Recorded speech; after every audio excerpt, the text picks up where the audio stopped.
Parliament, distinguished guests, ladies and gentlemen, welcome. I'm not going to say a few words at this stage. I may have something to say later on. Can I first of all say how pleased we are to welcome Secretary Shultz, Secretary Bill Perry and Senator Sam Nunn here to join us, not only for a viewing of this important film, which is an argument, an advocacy for a world free of nuclear weapons, but they have graciously agreed to spend some time afterwards with us. I know some of you have had the benefit of conversations with them before we convened the meeting properly, but they graciously agreed afterwards to answer some questions.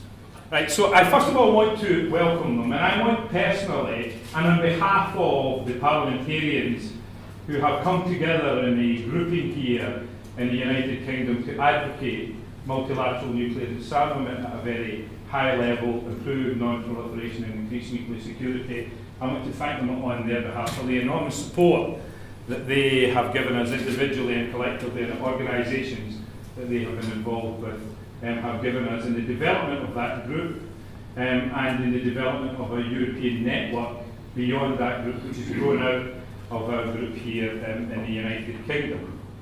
And that leads me on to my second thanks, which is to the Nuclear Threat Initiative, which is a Washington-based organisation of enormous distinction, led by Sam Nunn and Ted Turner, and has the most incredible board of people who have given us extraordinary support. When I see the President, Joan Rothling, at the back of the room, and Isabel Williams, who I have worked with now very closely and have grown to respect enormously for the work that they do, Steve Andresen too.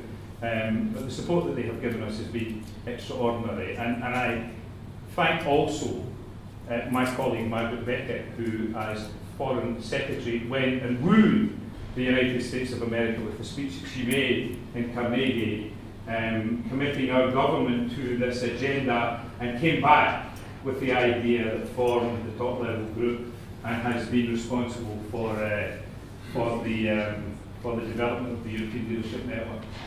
Finally, I also want to thank the Scots Mafia of Ben Campbell and Malcolm Rifkin, who co-chair almost all of these initiatives or co-convene with me. The fact that we are all Scots, the fact that we're all members of the Faculty of Advocates, and the fact that we're all friends has got nothing to do with it. We're driven by a desire to see a much safer world and to capture this moment in time to see if we can make from the United Kingdom a serious and significant contribution to an improved world. And I see Tom King and Geoffrey Howe and Douglas Hurd and people who would, if we were looked at from outside, form with us an improbable group of people, James Arbuthnot. I mean, there are others. We represent, I think, those who have had responsibility for foreign and defence policy in relation to these armaments over the last 20 years now. I have missed out, of course, Shirley, up until now. But that's because I'm going to invite Shirley to say a few words. And I've tried to woo Shirley back to where she belongs for some time. She's spurned my advances. But she will come and join me, I think, out here and say a few words before we go into the film. Shirley, please.